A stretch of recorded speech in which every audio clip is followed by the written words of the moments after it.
Cuando pensamos en el antiguo Egipto, lo primero que se nos viene a la mente son las icónicas pirámides. Pero antes de las pirámides, de los jeroglíficos, de Tutankamón, ya existía civilización en Egipto, la cual nunca se hubiera imaginado que sus sucesores serían tan relevantes, ni que llegarían a lograr cosas que para ellos eran simplemente inconcebibles. La última glaciación mayor terminó aproximadamente en el año 10.000 a.C. A partir de aquí las temperaturas en el área del Nilo empezaron a subir gradualmente, con lo que se empezaron a dar amplios pastizales, especialmente arroz africano, mijo y sorgo, lo que atrajo y pudo sustentar una considerable fauna, y esta fauna a su vez atrajo a los primitivos cazadores-recolectores, que sin saberlo se convirtieron en la primera piedra de una de las civilizaciones más relevantes de la historia.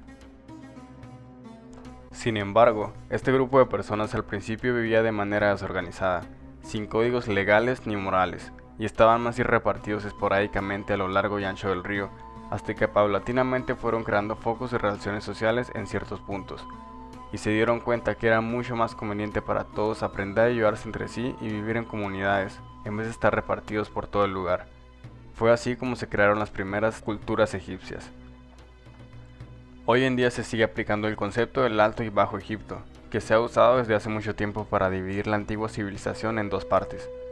Aunque estos términos son engañosos a simple vista, ya que se denominan así por el flujo del Nilo desde las tierras altas de África Oriental hacia el mar Mediterráneo, por lo que en realidad, si nos ponemos a ver un mapa, el Alto Egipto es la parte sur del río Nilo, y el Bajo Egipto la parte norte, donde se encuentra el delta del río.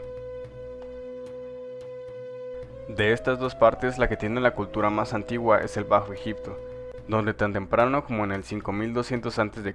se desarrolló la cultura de Fayum, que duró un poco más de 1000 años, y se caracterizó por su gusto a la costura, la cerámica y por enterrar a sus muertos, un concepto muy avanzado para su época y que incluso culturas posteriores a ellos volvieron a dejar atrás. También se desarrolló Merimde, quienes hacían sus casas semienterradas en la tierra y de la misma manera guardaban el grano. Principalmente criaban cerdos, ovejas y cabras. Ellos parecían darle menos importancia a la muerte, ya que quienes morían eran enterrados a lo largo del asentamiento, sin objetos funerarios, y los niños solo eran arrojados a fosas comunes donde ponían todos los demás desperdicios. La cultura sucesora de Fayum fue la Madi, quienes empezaron a desarrollar la metalurgia por primera vez en esta zona, y aprendieron a usar diques y canales, con lo que se terminó de establecer totalmente el sedentarismo. En el Alto Egipto se desarrolló la cultura baderiense, que se dedicó principalmente a la ganadería y a la agricultura. La pesca fue una parte primordial de su vida diaria, y la caza era una actividad casi desconocida para ellos. Ellos sí eran fanáticos de los ritos funerarios. Sus tumbas tenían forma ovalada o rectangular, y seguido enterraban más de un cuerpo por fosa, todos siempre en posición fetal y volteándose al sur, mirándose al oeste. Se les enterraban vestidos de lino y pieles con muchos enseres funerarios, amuletos y comida.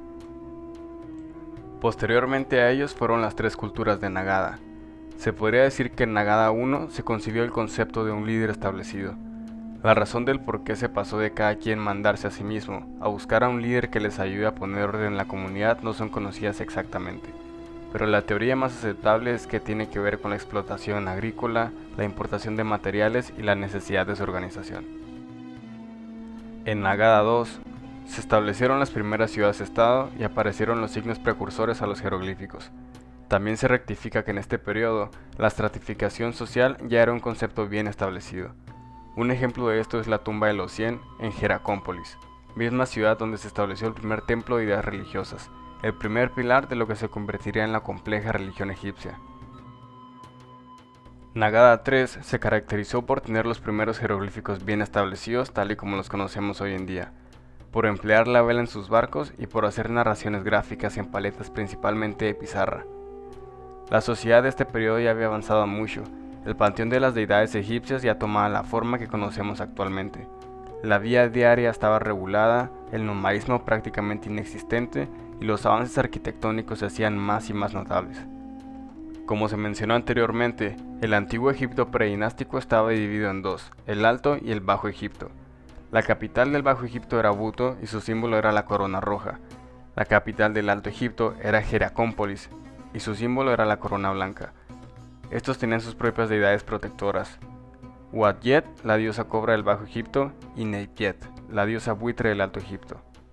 El proceso de unificación de estas dos partes no está muy bien definido y hay que tomárselo con un grano de arena, pero la versión más apoyada es que un rey del Alto Egipto llamado Narmer invadió militarmente al Bajo Egipto, coronándose como rey de ambas partes en el año 3100 a.C. Este hecho quedó registrado en la paleta de Narmer, en la que se aprecia cómo portando la corona del Alto Egipto está sometiendo a alguien con la corona del Bajo Egipto. Una vez unificado, se establece la capital en Memphis. Se emplea el uso de una corona que combina la de los dos Egiptos y se toma el rumbo del Egipto dinástico y faraónico que hasta la fecha nos sigue fascinando y sorprendiendo. Sin embargo, esta también es una etapa más de una de las civilizaciones que más ha dejado de qué hablar en toda la historia.